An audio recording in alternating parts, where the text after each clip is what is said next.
Hi everyone, welcome to part 3 of my 3-part series around sugar cravings. And this is the one where we start to get more practical about things you can do to make that shift so you don't have sugar cravings. And if you've been watching this series, you already know why sugar cravings happen in the first place. You learned that in part 1. And then all the ways that blood sugar imbalance can show up in the body, and you learned about that in part 2. Today, we're talking about what you can actually do about it, and these are things you can start doing now. So before we get going, as always, I have my workbook in hand, and as I walk you through each shift, and there's 5 of them, I want you to fill in your notes section. There's a space for every one of them.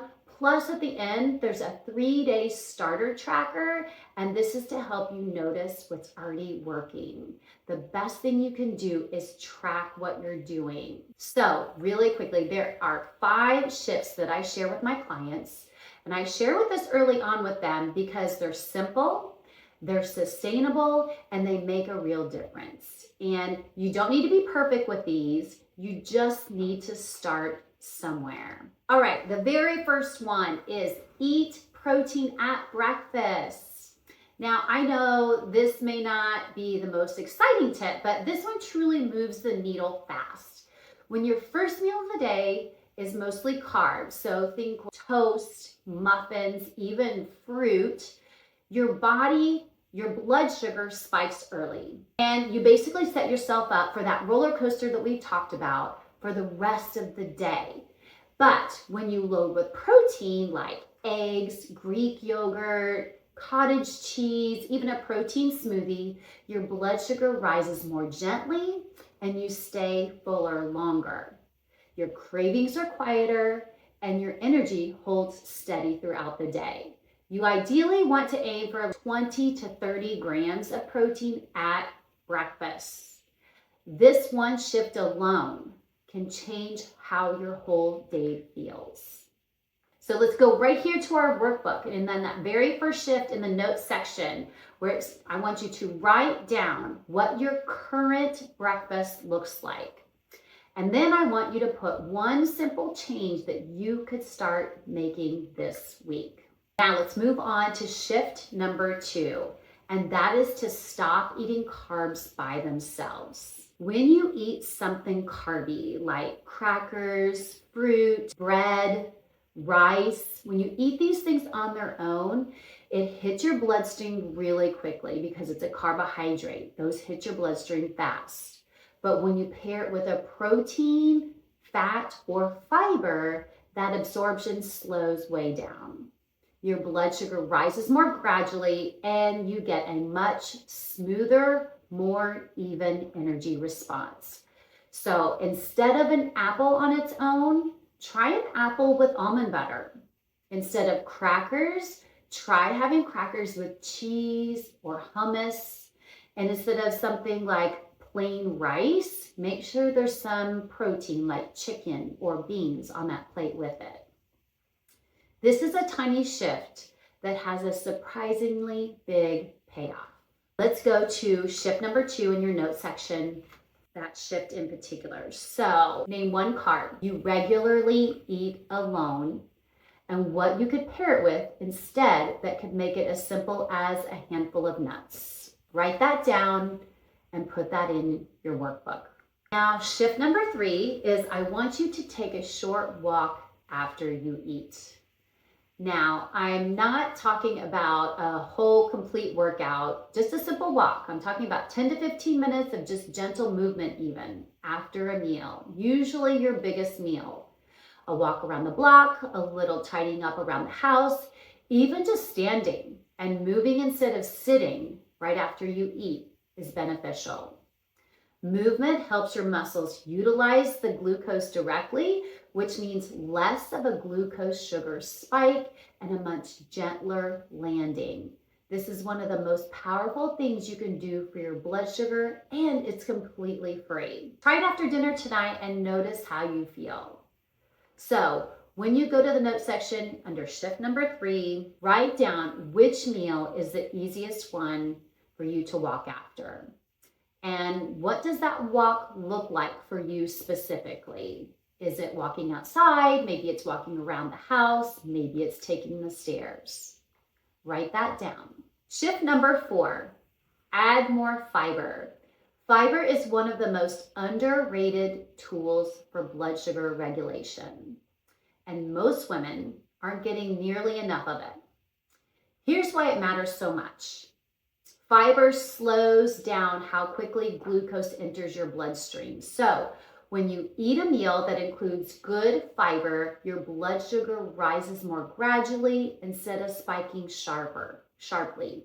And a slower, gentler rise means a gentler landing, which means fewer crashes and quieter cravings. Again, this is a pattern. We're just trying to keep those spikes at wraps. We're just trying to keep the spikes from happening. Make it a more gradual, hilly kind of transition. Fiber also feeds, another benefit, the good bacteria in your gut, which plays a really big role in blood sugar balance than most people realize. And it helps you feel fuller longer, so you're not reaching for something sweet an hour after eating because your body is already looking for more fuel. Practical ways to add more fiber is like loading half of your plate with some vegetables, non-starchy vegetables, at lunch and dinner. Add beans or lentils a few times a week. Reach for some whole fruit instead of juice. Swap out refined grains for whole grains when you can. And if you're doing a smoothie, throwing in some flax seeds or chia seeds is really easy, it's invisible, and it's really effective. Going to your workbook, shift number 4, write down one high fiber food you could add this week and where it fits in your day. Start with just one. That is plenty. And I will make a side note that if you add too much fiber too quickly, you could get some stomach issues. So if that happens, just scale back and just add it in a little more gradually, maybe every few days, adding another 2 or 3 grams of fiber. Shift number 5, be mindful of your evening eating. The evening time is when a lot of women struggle most with cravings. Maybe you're one of them. And there's a reason for that. If your blood sugar hasn't been well supported throughout the day, by evening, your body is depleted and it's looking for the quickest hit. That's when the pantry is calling your name and it feels almost impossible to not ignore these. A few things that can help is to make sure dinner has enough protein and fat to actually keep you satisfied. If you want something sweet in the evening, try pairing it with something like a couple of squares of dark chocolate with some nuts, for example. And notice whether the craving is a physical hunger, or maybe it's an emotional cue like stress or boredom. And sometimes the thing we really are reaching for isn't food. Maybe you're just looking for some comfort. Going to number 5, shift in the workbook, starting tonight or even tomorrow morning, use this tracker, and it takes less than 2 minutes a day, and it will show you exactly where the biggest shifts are happening. Now, these 5 shifts are a real starting place. And for some of you, starting to implement them will create noticeable changes in how you feel, and sometimes just within a few days. But I also want to be honest, for a lot of women, these shifts are the beginning. It's not the whole picture. Because blood sugar is personal, what's driving your cravings, your crashes, your exhaustion, it's very unique to you. Your hormones, your stress levels, your history with food, your sleep, and your lifestyle, all these things play a role. And that's exactly why I love having conversations one-on-one with women. If you've watched the whole series and you're thinking, I get it, but I need help actually putting this into practice for my life, then that's what I'm here for. I'd love to invite you to a free blood sugar clarity assessment with me. It's a 30-minute conversation where we talk about what's going on with you specifically, like your symptoms, your goals, and what you've already tried. And then I share what I see, what might help. There's no pressure, there's no sales pitch, just a real conversation between two women who both want you to feel good in your body. Now, I will put the link in just below this video, and I really hope I get the opportunity to connect with you.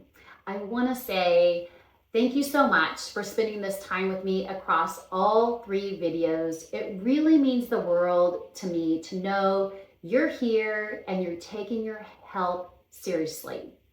You deserve to feel good, and you're already taking steps to get there. I will see you soon in future video series. Take care.